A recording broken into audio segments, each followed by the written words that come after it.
Today, the constituency of Rushen and a 35-year-old independent candidate, James Hampton. Mr. Hampton is married, 2 children, another on the way, a trained architect, runs his own business.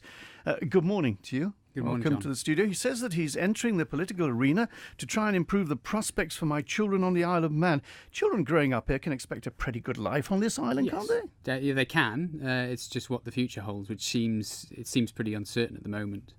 The reason that I'm standing is because I feel that my upbringing on the Isle of Man was, as good as it could be. I mean, I definitely feel that I've benefited hugely from growing up here.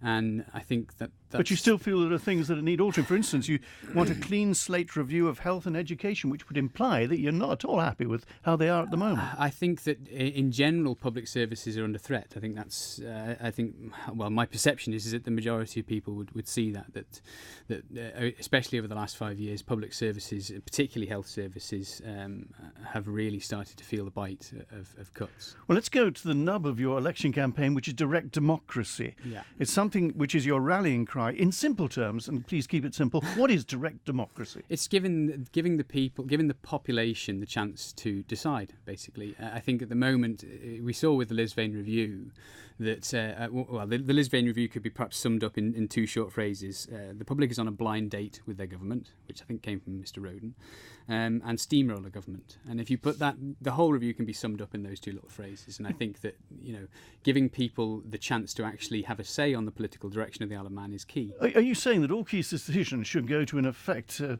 referendum? I'm not. I don't believe that they would, but I'm saying that they should, because ultimately that potential would help direct. But aren't you elected with the responsibility to take decisions? Is that not your job? Yes, or you would are. That not be your job? But the key phrase is a representative. You're supposed to represent the people that you're representing, not dictate to them. And I think that's the key difference. I think that Lisbon picked up very well the fact that there's not much chance for the population of the Isle of Man to have a say on our political direction.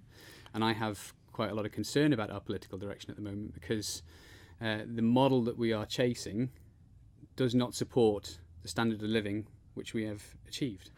You say that if half the people who voted for you feel you're not representing them, you'll accept that result and step down. So any time during the 5 years, if you felt that you weren't doing what was asked of you by your populace, you'd go. Yes, yeah. I mean, if a certain number of people vote for me in Rushen, and that number of people think that I'm not doing what I said I would do, and I'm not, performing as they want me to, why would I not go? On practical terms, I don't think you're just allowed to resign. I think there's a certain mechanism you have to go through, but that's something else.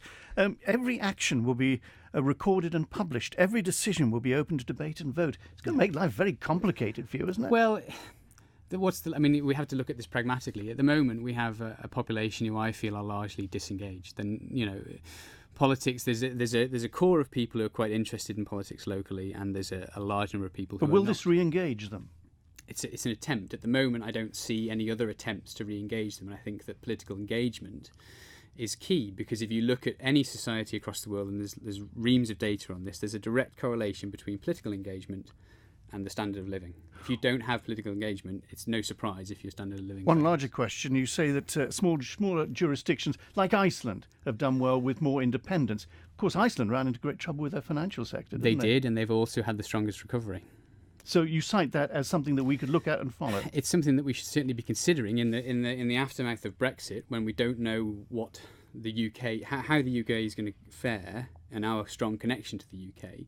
It's certainly a conversation and a debate that we should be having in case actions need to be taken. One last question. You say anything above my current rate of pay would be put into improving public services. So basically what I've said is, basically what I've said is that obviously another comment that you often hear is that people are going to get into this for the money, and I made it clear that I'm not getting into this for the money. I'm going to stay on the rate that I'm on now, so that no decision that I take will be affected by money, and anything that's left over after that I will put up for whatever the public want to use it. We'll have to end it there. James Hampton, standing in Rushen, thanks for joining us this morning.